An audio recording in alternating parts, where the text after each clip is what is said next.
जी गोष्ट आपल्याला पटत नाही ती करायची नाही, मग त्याला तोंडावर नाही म्हणायचं. मला असं वाटतं अन्न, वस्त्र, निवारा आणि कला कला. ह्या गरजा आहेत माझ्या. ओशोंचंच आय थिंक वाक्य आहे आणि त्यांनी खूप छान सांगितलंय उत्तर त्याचं, की मला तुला पाणी द्यायचंय. ठीक आहे, तर माझ्याकडे असायला पाहिजे ना पाणी, तर मी तुला देईन. सो तुमच्याकडे प्रेम नसेल तर तुम्ही कसं देणार? ऐक ते तुमच्याकडे असायला पाहिजे ना.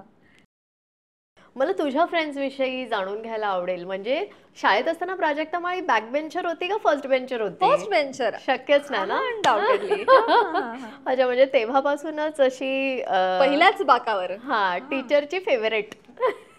ऍक्च्युली मी नव्हते फार, कारण मी लेझिमला जा, खो खो खेळायला जा, गाण्याच्या स्पर्धेत भाग घ्या, नाचात तर बाय डिफॉल्ट मी आलेच, लोकनृत्य स्पर्धा वगैरे. त्यामुळे मी प्रत्येक कधी कधी ते सेशन्स असायचे ना, प्रॅक्टिस सेशन्स, तर प्रत्येकाच्या तासाला कधी कधी मी गायब व्हायचे. त्यामुळे सगळे जसे नाराज असायचे की ही मुलगी मला करू द्या हिच्यावर काम, ही बोर्डात येऊ शकते, तुम्ही घेऊन जाता म्हणून तिचा अभ्यास मागे राहतो. सो त्यांना दुःख होतं या गोष्टीचं की बरे मार्क पडू शकतात, या गोष्टींमुळे तिचा अभ्यासाकडे दुर्लक्ष होतंय. त्यामुळे मी अशी तशी फेवरेट झाली नाही. अर्थात लोकनृत्यवाले, चित्रकलावाले, खो खोवाले खुश होते. पण त्याचा मला पुढे पण मला आयुष्यात त्याचा खूप फायदा झाला ना. पुढे मार्क कमी पडले, डिस्टिंक्शन मिळाले, बाद झालं. बोर्ड फाडून यायचं नव्हतं, कलेतच यायचं होतं. सो पण त्यामुळे काय झालं ना, तेव्हा मी खूप बुजरी होते, मी खूप इंट्रोवर्ट होते, ह्याच्या एक्झॅक्टली अपोजिट होते. म्हणजे समोरून जर तू माझ्याशी बोलायला आलीस तर एका शब्दात उत्तर, एवढं माझं. आणि मी स्वतःहून बोलायला येईन तुझ्या, हे तर विसरूनच जा, हे तर नाहीच. म्हणजे त्यामुळे मला मित्र कमी होते. मग माझ्या बाकावर बसणारी एक मुलगी, बसमधली एक मुलगी, घरापर्यंत सायकलवर नंतर मी जायला लागले ती एक मुलगी, असे खूपच कमी गोतावळा राहिला आयुष्यात माझा. पण मला असं वाटतं ना की ते कमी असावेत, पण ते खरे असावेत. नाही तर जनता आहे पण अडीनडीला कोणीच तुमचा नाही, याला काय अर्थ नाही. अर्थात तेही असतीलच, असा माझा असलेच पाहिजेत असाही माझा हट्ट नाहीये. जे काय असेल ते तुम्ही परत म्हणलं, तुम्ही एकटे असता. परंतु त्यातल्या त्यात कोर कमिटी जी आहे ती 5-6 मंडळींची, यांची कमी आहे. आणि कामाच्या व्यापामध्ये असं होतं की 1-1, 1.5 वर्ष भेटलो नाही. परंतु मला ही गोष्ट महत्वाची वाटते की जेव्हा भेटतो ना तेव्हा ते नातं तसंच असतं. करेक्ट. त्याच्यावर वर्क, ते एकमेव फ्रेंडशिप हे नातं असं आहे ना की ज्याला तुम्हाला डेली काहीतरी पाणी घालावं लागत नाही त्या रोपट्याला. ते आपोआप वाढतं, ते आपोआप it is there. Right right. ते को एक्झिस्टन्सचा जो प्रकार आहे तो फ्रेंडशिपला परफेक्ट लागू होतो. त्यामुळे ते काही न करता फार फार मी म्हणेन चला ते ग्रो होत राहतं आणि ते सस्टेन तरी होतं ॲटलिस्ट. करेक्ट. सो फ्रेंड्स आहेत आणि 5-6 जे आहेत ते खरंच माझे जीवाभावाचे मित्र आहेत, मित्रमैत्रिणी. प्राजक्ता, पण एक प्रश्न मला तुला करायचा आहे. आम्ही असं ऐकलं झोनमध्ये, तर आम्ही असं ऐकलंय की तू जेव्हा मुंबईत आली होतीस पहिल्यांदा तेव्हा तू ॲज अ पेइंग गेस्ट म्हणून राहत होतीस. म्हणजे ऐकलंय काय तर मी पाहिलंय स्वतः, कारण तुझ्या त्याच भाड्याच्या घरात आपण इंटरव्ह्यू सुद्धा केलाय. तर right from that Prajakta to आता मुंबईत स्वतःचं घर घेतलेली प्राजक्ता, तर यात खूप अप्स अँड डाऊन्स तुझ्या आयुष्यात आलेत आणि तू ते पाहिलेत. साधारण मला वाटतं 15-20 वर्षांचा हा प्रवास सहजच झाला असेल. 15 वर्षांचा. कारण झी मराठीला त्यावेळेला गुड मॉर्निंग महाराष्ट्र 2012 पासून मी काम करायला लागले. होतील आता 15 वर्ष. करेक्ट. तर प्राजक्तामधलं हे ट्रान्सफॉर्मेशन तू स्वतः पाहिलंय, आम्हीही पाहिलंय. पण ही जर्नी विषयी काही सांगायचं झालं तर किती थँकफुल, किती ग्रेटफुल, किंवा आपण म्हणतो ना कृतज्ञता, ते त्याविषयी काय सांगायचं आहे तुला? आय हॅव ऑलवेज बीन कृतज्ञ. म्हणजे परत एकदा ह्यात स्पिरिच्युअल भाग याचा हाच आहे की प्रत्येक माणूस आपापली कर्म नलिफाय करायला येतोय इथे. सो जेव्हा खूप वाईट काहीतरी घडतं आयुष्यामध्ये तेव्हा तुम्ही खूप मोठा डोंगर तुमचा वाईट कर्मांचा नलिफाय करत असता. सो वाईट गोष्ट सुद्धा at the end of the day तुमच्या भल्यासाठीच होतीये. आणि चांगली घडते तर तुम्ही हसता, चांगलीच घडतीये. सो जी गोष्ट रडवतीये ती पण चांगलीच घडतीये, चांगल्यासाठीच घडते, आणि जी आनंद देते ती तर आहेच आहे. सो दोन्ही गोष्टींचा त्रास न करून घेणं हेच आहे. आणि त्यामुळे मला कृतज्ञता पहिल्यापासूनच वाटत राहिली. स्पेशली टफ टाइम्सची मला जास्त वाटते, कारण मी म्हटलं जसं हेवी कर्मा नलिफाय होतं. इनफॅक्ट असंही म्हटलं जातं की ज्यांच्यामुळे तो कर्म तुम्हाला सफर करायला लागतोय ना, तुम्ही त्यांनाही धन्यवाद द्यायला पाहिजे, कारण ऍक्च्युली ते तुम्हाला हेल्प करतायत ही गोष्ट नलिफाय करायला. आणि अर्थात काही एंजल्स असतात तुमच्या अवतीभोवती, ते तुम्हाला त्या टफ टाइम्समध्ये सुद्धा काम डाऊन करतात आणि ओके, होऊन जाईल, होऊन जाईल, go through it, go through it. So struggles होते, अप अँड डाऊन्स होते डेफिनेटली. इंडस्ट्रीमध्ये फायनान्शियल इमोशनल इन्सिक्युरिटीज खूप आहेत. अख्खं एक शहर सोडून दुसऱ्या शहरात वास्तव्य करणं, तिथे राहणं, तिथे आपलं पाय रोवणं, हे असतंच, कष्टप्रद आहेच आहे. पण जेव्हा तुम्हाला एखाद्या गोष्टीची म्हणजे कलेविषयी तेवढी ओढ असते, करेक्ट. तेवढं तुमचं प्रेम असतं त्या गोष्टीवर. आणि मला प्रचंड म्हणजे मला असं वाटतं अन्न, वस्त्र, निवारा आणि कला कला. ह्या गरजा आहेत माझ्या. मग कलेचं मी एक अस्पेक्ट असं पण नाही पकडून ठेवलं की ऍक्टिंग किंवा अँकरिंग, असं नाही. सगळे अस्पेक्ट्स मला प्रिय आहेत कलेतले. मग ते काही, मग लिखाणापासून ते मग निर्मितीपासून ते सगळं आलं त्याच्यामध्ये. गाणं पण मला इतकं आवडतं, काय सांगू मी. शिकायचा पण प्रयत्न केला होता गाणं, हिंदुस्थानी आणि कर्नाटिक मी दोन्ही थोडं थोडं शिकली आहे. हां. सो सगळ्या कलेचे सगळे अस्पेक्ट प्रिय आहेत. तर ते इतकं आहे ना, आणि मुंबईत आल्याशिवाय त्याला तेवढं काय म्हणतात ना, ते सगळ्यांसमोर येत नाही तितकं. त्यामुळे मुंबईशिवाय पर्याय नव्हता. सो मी तो स्ट्रगल सगळा एक्सेप्ट करावाच लागतो आणि तुम्हाला त्यातून जावंच लागतं. त्यात मी असं म्हणत नाही वेगळं मी काहीतरी केलंय. आय थिंक सगळ्याच कलाकारांना यातून जावंच लागतं, कमी अधिक फरकानं. फक्त मी जरा जास्त ग्रेटफुल आहे, एवढंच. प्राजक्ता, आपण मगाशी कृतज्ञताविषयी तू बोललीस किंवा ग्राउंडेड राहणं किती इम्पॉर्टंट आहे त्याविषयी बोललीस, पण या सगळ्यांमध्ये ना अनेकदा स्वतःवर प्रेम करणं राहून जातं मग, किंवा आपण सतत इतरांचा विचार करतो. तर पर्सनली मला तुला हा प्रश्न करायचा आहे की सेल्फ लव्ह जे असतं, सेल्फ पॅम्परिंग असतं, त्याला प्राजक्ता किती महत्त्व देते? खूप खूप. ओशोंचंच आय थिंक वाक्य आहे आणि त्यांनी खूप छान सांगितलंय उत्तर त्याचं, की मला तुला पाणी द्यायचं आहे, ठीक आहे, तर माझ्याकडे असायला पाहिजे ना पाणी, तर मी तुला देईन. करेक्ट. मला तुला जेवायला द्यायचं आहे, तर माझ्याकडे ॲक्च्युली घरात असलं पाहिजे काहीतरी आणि बनवलेलं असलं पाहिजे, तर मी तुला देईन. सो बॉटम लाईन काय, तुमच्याकडे जे आहे ते तुम्ही देऊ शकता. सो तुमच्याकडे प्रेम नसेल तर तुम्ही कसं देणार? ऐक. ते तुमच्याकडे असायला पाहिजे ना. तर ते असण्याकरता तुमच्याकडे ते असण्यासारखं तुम्ही त्याच्यावर काम नाही केलं आणि डेव्हलप नाही केली ती गोष्ट, तर ती डेव्हलपच नाही होणार आहे. So self comes first. आणि अल्टिमेटली परत स्पिरिच्युअलिटीमध्ये परत आपण जातोय. पण तुम्ही एकटे येता, एकटे जाता. It is your on, your individual life. असतात लोक आहेच आहेत अवतीभोवती, पण ते शेवटी तुम्ही एकटे आहात.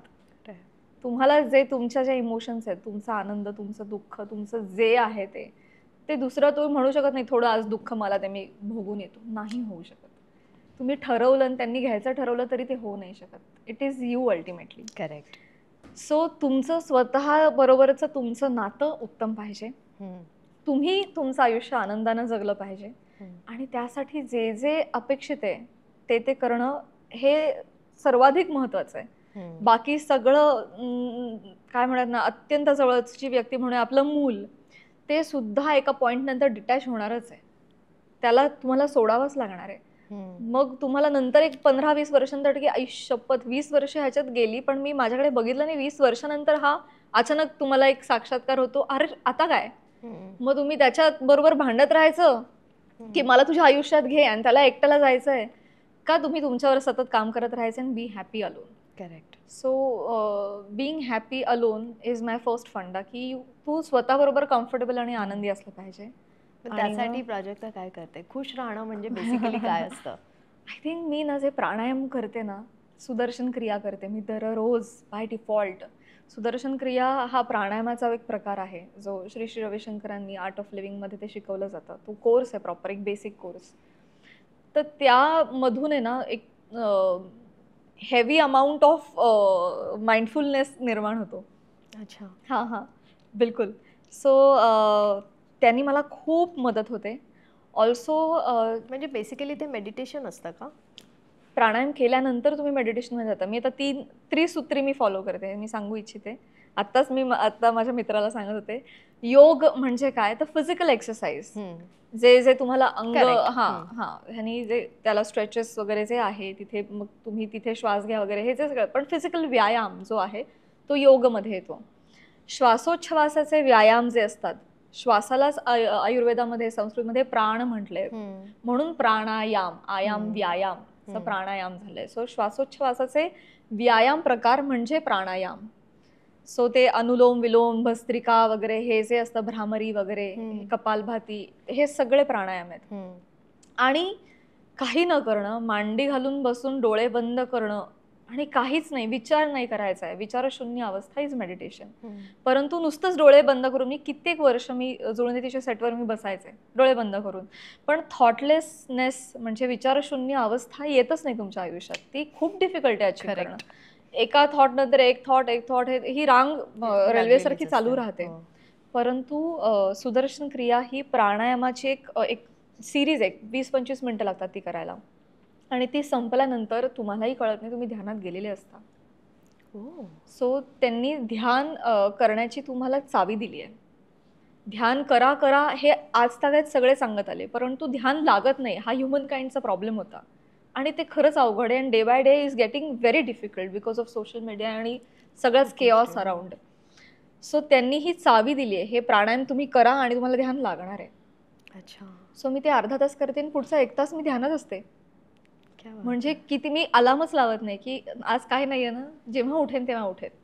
कारण हे सोपं नाही आहे. कारण मी अनेकदा मेडिटेट करायचा प्रयत्न करते, पण मला थॉट्सवर थॉट्स येत असतात. म्हणजे अगदीच 10 सेकंदाची वेळ असेल जेव्हा काहीच थॉट नाही येत, पण पुन्हा परत येत राहतात. बरोबर आहे. नाही, ही खरंच खूप अवघड आहे. मी खूप वर्ष ट्राय केलं आणि काही घडलं नाही माझ्या आयुष्यात. आणि जेव्हा मी सुदर्शन क्रिया शिकले आर्ट ऑफ लिव्हिंग मध्ये, तेव्हा मला कळलं, रे ये तो मतलब मंत्र दे दिया इन्होंने, हॅक दे दिया, ये नॅक है. आणि त्यानंतर ते ध्यान यायला लागलं आणि त्यानंतर आयुष्यात खूप मग बदल घडायला लागले. सो बरेच जण मला विचारतात की तू काय करते. मी फक्त सांगायचं असे, मी मेडिटेशन करते. पण मला आता हे ॲडिशनली सांगायची इच्छा आहे की actually meditation is my super power, and it is everybody super power. It can be. फक्त ती निगुतीनं करा, दररोज करण्याची गोष्ट आहे. जसं तुम्ही रोज आंघोळ करता, जसं तुम्ही रोज ब्रश करता, रोज जेवता, तसं रोज हे केलं ना, तर तुम्ही ॲक्च्युली माइंडफुलनेस जे मी म्हणतेय, and Bing happy with your self and your on company, comfort, हे सगळं त्यातून निर्माण झालेलं आहे. मी त्यासाठी वेगळं काही करत नाही. हां, 2-3 छोटे मुद्दे आहेत की जी गोष्ट आपल्याला पटत नाही ती करायची नाही, मग त्याला तोंडावर नाही म्हणायचं, मग त्या तेवढ्या पुरता लोकांची वाईटपणा येतो, तो प्रयत्न करायचा की वाईटपणा येऊ नये. आपण ग्रेटफुली अत्यंत नम्रतेनं सांगायचं. परंतु न आवडणाऱ्या गोष्टी करायच्या नाहीत, न पटणाऱ्या गोष्टी करायच्या नाहीत, मनाविरुद्ध काही करायचं नाही. इफ यू आर कन्व्हिन्स्ड 100%, मग तुम्हाला काही अडचणी येत नाहीत, मला असं वाटतं. काय आहे चिकी चिकी बुबुम बुम, आणि त्यात प्राजक्ता माळीचे असे शॉर्ट हेअर आणि क्यूट लुक आम्हाला दिसतोय पोस्टर मध्ये. तर काय चाललंय? कॉमेडी फिल्म आहे, नावावरूनच कळते की नॉनसेन्स. नावातून काही बापरे याचा काही अर्थ वगैरे काही नाही. पण परत एकदा, फक्त कॉमेडी फिल्म मी कधीच करू शकली नसते. ह्यातून डेफिनेटली काहीतरी टेक अवे आहे. ह्यात शेवटी जे आहे ना, त्यात खरं सार आहे या सगळ्याचं. पण ते होण्यासाठी आधी जो नॉनसेन्स आहे, इट इज चिकी चिकी बुबुम बुम. आणि मला कथा खूप आवडली. प्रसाद दादाचीच कथा आहे, त्यांनी दिग्दर्शन केलंय, प्रथमेश शिवलकरनं लिहिलंय, आणि कास्ट सगळी भारी होती. इनफॅक्ट मला दडपण होतं की हे सगळे रथी महारथी आहेत, हास्य क्षेत्रातले, विनोद क्षेत्रातले, आणि आपण म्हणजे पंच पाडण्यामध्ये महारथी होते. एखादा पंच दिला की तो पडलाच म्हणून समजा. सो कसं आपल्याला जमणार आहे? तर मी आधी स्केप्टिकल होते. मी नाही म्हटलेलं, मला नाही जमणार, तुमच्यामुळे मी उघडी पडेल. नाही असं नाही करायचं. म्हणजे आम्ही घेऊ सांभाळून. ऑल्सो यू जस्ट बी, कारण तू स्वतः कॉमेडी तुला माहिती नाही. क्या बात आहे, काय कॉम्प्लिमेंट आहे. म्हटलं इज इट ओके. पण एक गोष्ट या पोस्टरमध्ये लोकांना खूप अट्रॅक्ट करते, म्हणजे एकीकडे प्रार्थना बेहरे, एकीकडे प्राजक्ता माळी, म्हणजे दोन्ही अशा अभिनेत्री आहेत ना ज्या खूप क्यूट, इनोसेंट आणि सुंदर देखणं, म्हणजे या कॅटेगरीमध्ये ज्या एक म्हणजे नॉर्मल भाषेत म्हणायचं झालं तर ते MM मटेरियल म्हटलं जातं, त्या झोन मध्ये बसणाऱ्या दोन अभिनेत्री आहेत. त्यामुळे मला वाटतं प्रेक्षकांना खूप जास्त या सिनेमाविषयी क्युरिओसिटी आहे. पण कसा अनुभव होता? आणि म्हणजे प्रार्थनासोबत काम करण्याचा, स्वप्नील सोबत ऑफकोर्स तू म्हणजे याआधीही केलंयस, तर काय म्हणजे नाही, स्वप्नील दादांसोबत मी कुठे काम केलंय? काम नाही पण हा, तुमचं- ओळख तर आहे हां. डेफिनेटली. स्वप्नील दादांकडून मी खूप काही गोष्टी शिकले या सेटवर. त्यांचा मला खूप उपयोग झाला. म्हणजे त्यांच्या सांगण्याचा, की तू सीन असा नको, असा असं कर, किंवा इन जनरल ते सेटवर इतरांना जे इन्स्ट्रक्शन द्यायचे, की अच्छा मग इथून शॉट घेताय का, अच्छा मग हे नको करूया पण हे करूया, हे जे असतं ना, अनुभव. ह्यातून मला कळलं की experience matters, man, Matters, correct. Experience matters.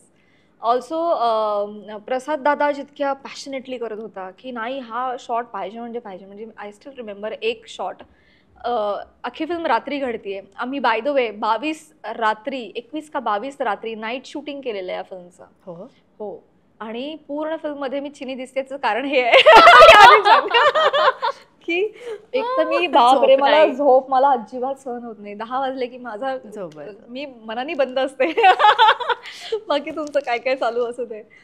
तर मला टेन्शन होतं की मी मी किती कन्व्हिन्स केलं दादाला, की दादा तुम्ही चीट करा ना, बाहेर काळा कपडा वगैरे लावा, होतं तुम्ही डेला शूट करा. दादा म्हणला नाही नाही नाही, ते कळतं, ते आपण रात्रीच करायचं. तर 22 रात्र तू झोपली नाहीयेस. नाही, हो, दिवसा झोपले, आणि पण ते रात्रीची झोप रात्रीची झोप रात्रीची असते. झोप असते. सो सांगायचा मुद्दा काय, की रात्र संपून सूर्य उगवला होता आणि तो शेवटचा शॉट होता फिल्म मधला, आणि तो घ्यायचाच होता.